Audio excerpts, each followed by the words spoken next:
So huge news coming out right now. We got Nick Ball set to face off against TJ Doheny March 15th at the M&S Bank Arena. This is a huge fight coming up for Nick Ball in his home city. Just now coming off a victory over Ronnie Rios in October, late stoppage.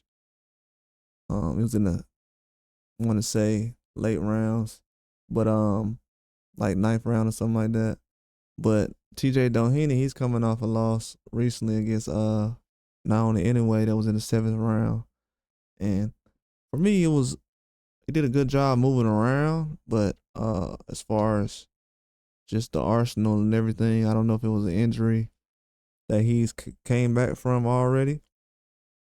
But I know he's suffered a few losses in the past 6 7 years, really probably 6 years. But he's at a level right now where I guess people feel like he's competitive enough to face these guys. I feel like this is gonna be a wash, me honestly. But Nick Ball has had, I want to say, a fight against Dogba. Then he fought the other guy, the Mexican star's name. Forgot his name. Having a brain freeze right now. Then he fought the other guy. Then he fought Ray Ford. And he fought another person, Ronnie Rios. So that's a tough sled when you really think about it. And he's been facing some good competition. Nick Ball is considered the best featherweight.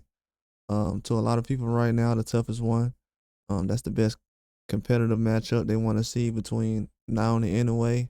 I think he's the first name that usually comes up. Even though I knew that Espinoza and a lot of those guys wouldn't be there. But he's one of the first names out here that actually pops up is Nick Ball. And a lot of people feel like he's the best featherweight in the world. And with Frank Warren promoting him, I knew he was going to be able to fight for a title this year, 2024. And he does a good job, man. He's a very competitive fighter. Reminds me of Pitbull. Him and Pitbull around the same stature, same kind of style. Guys are both very competitive. They're dogs. They like to throw a lot of punches. Got a lot of power too. And Nick Ball is nicknamed the Wrecking Ball. And he's been pro for 8 years now. Coming up on 8 years. Seven, close to 8 years. Will be 8 years when this fight happens. And he's 22-0. And he got 12 knockouts. And this dude is really legit.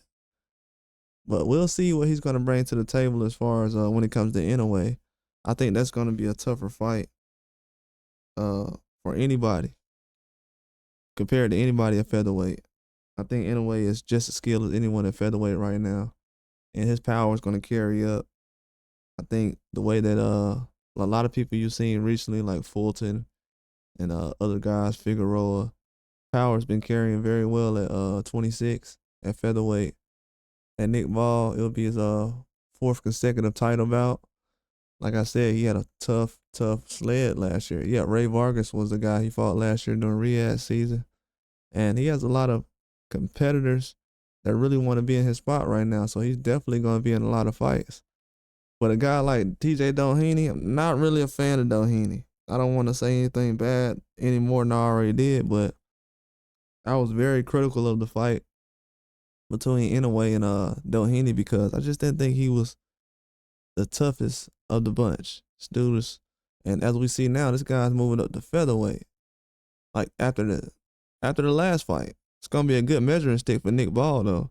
So this is why this fight is really going on. Nick Ball is getting a measuring stick, and he's gonna see where he stands as far as his Inoue, and if he can get TJ Doheny up out of there early. And if he's very competitive with Doheny. I know confidence-wise it's there, but if he can get Doheny up out of there early and very quickly, he'll definitely try to make that Inoue fight immediately.